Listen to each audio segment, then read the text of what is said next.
আজকে বানাবো মশলা পনির। এখানে প্রথমে আমি কড়াইটা গরম করতে বসিয়ে দিয়েছি।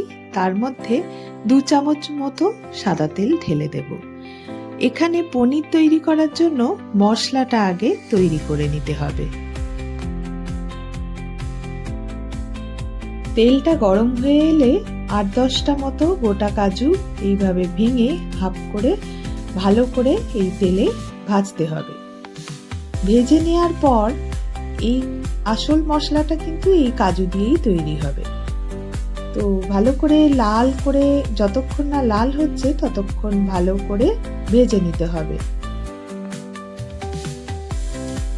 পনিরটা সাধারণত নিরামিষে তৈরি হয় বলে খুব একটা খেতে ভালো লাগে না, আর তাতে তো পেঁয়াজ আদা রসুন খুব একটা দেয়া যায় না, সেই জন্য খুব একটা যে খেতে ভালো লাগে সেটা নয়। আমার তো পার্সোনালি খুবই ভালো লাগে না খুব একটা পনির খেতে। আপনাদের কেমন লাগে সেটা জানাবেন কমেন্টে। সেই জন্যই এভাবে করা। আমি এখানে মোটামুটি আদা আর 2টো টমেটো, কাঁচা লঙ্কা আর এখানে সাদা তিল দিয়ে দেব মশলাতে। দিয়ে এবার যে ডুমো ডুমো করে 250 গ্রাম মতো পনির ছিল সেটা কেটে নিয়েছি, দিয়ে সেই তেলে, সাদা তেলে ভালো করে ভেজে নেব। আর মশলা পনির তৈরি করার সময় পনিরটা কিন্তু লাল লাল করে ভাজলে খারাপ লাগবে না। আর আমি এখানে ক্রিম পনির নিয়ে নিয়েছি। পনিরের গুণাগুণ অশেষ। পনিরের মধ্যে যেমন রয়েছে হাই প্রোটিন, তাছাড়া পনিরের মধ্যে বিভিন্ন ক্যালসিয়াম, ফসফরাস রয়েছে, যা আমাদের হাড় এবং দাঁতের পক্ষে খুবই ভালো।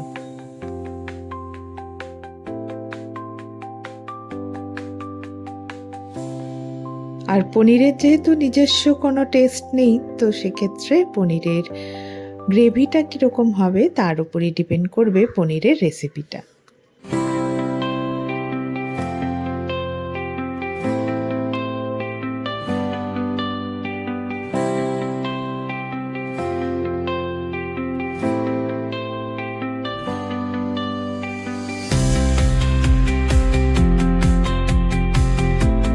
পনিরগুলো একেবারে লাল লাল করে ভেজে নিতে হবে। ভেজে নিয়ে তোলার পর যে ক্যাপসিকামগুলো কেটে রেখেছিলাম সেই ক্যাপসিকামগুলো দিয়ে দিতে হবে।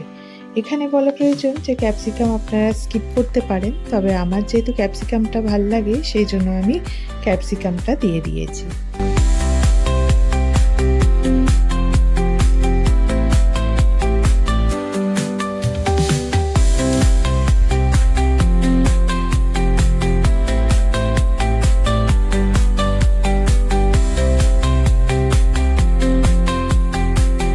এবার একটু নুন দিয়ে ক্যাপসিকামটাও বেশ কিছুক্ষণ ধরে ভেজে নিতে হবে।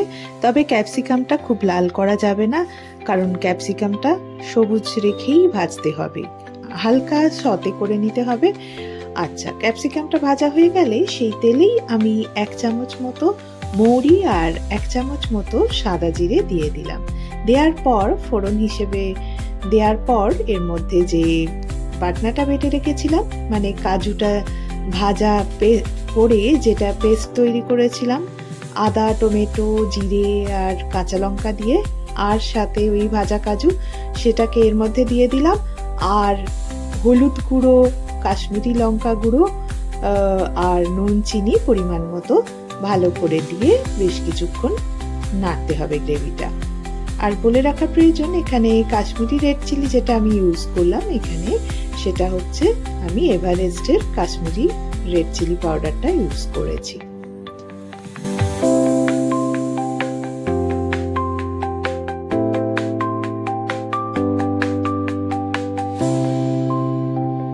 গ্রেভিটা যখন ঠিক হয়ে আসবে ঠিক তখনই কাসুরি মেথিটা ওপর থেকে ছড়িয়ে দিতে হবে। বলা প্রয়োজন যে এখানে কাসুরি মেথিটা দিলে কিন্তু এক্সট্রা একটা ফ্লেভার অ্যাড হয়, যেটা একদম মশলাদার এই পনিরের রেসিপিটাকে সবার থেকে আলাদা করে দেয়। তো আমি এখানে বাটার জলটাও এখানে দিয়ে দিলাম, দিয়ে বেশ কিছুক্ষণ ফোটার পর ওই ভাজা পনিরগুলো এর মধ্যে ছেড়ে দেব। সবার লাস্টে গরম মশলা ছড়িয়ে দেবো। গরম মশলা হিসেবে এখানে যেটা ইউজ করছি সেটা হচ্ছে বিরিয়ানির জন্য যে মশলা আমি বাড়িতে তৈরি করে রাখি সেই মশলাটাই এখানে দিলাম। বেশ কিছুক্ষণ ফুটতে দিলেই হয়ে যাবে আমার মশলা পনির। তো রেসিপিটা কেমন লাগলো অবশ্যই কমেন্টে জানাবেন, আর বাড়িতে অবশ্যই তৈরি করে দেখবেন। সত্যি এই রেসিপিটা অন্য পনিরের থেকে খুবই ভালো লাগে। রুটি বা পরোটার সাথে তো অবশ্যই ভালো লাগবে এটা। ততক্ষণ ভালো থাকবেন, সুস্থ থাকবেন। আর আমার চ্যানেলে যদি নতুন হন তাহলে অবশ্যই একটা সাবস্ক্রাইব করে পাশে থাকা বেল আইকনটাকে প্রেস করে রাখবেন। লাইক আর শেয়ার করতে ভুলবেন না। ভালো থাকবেন।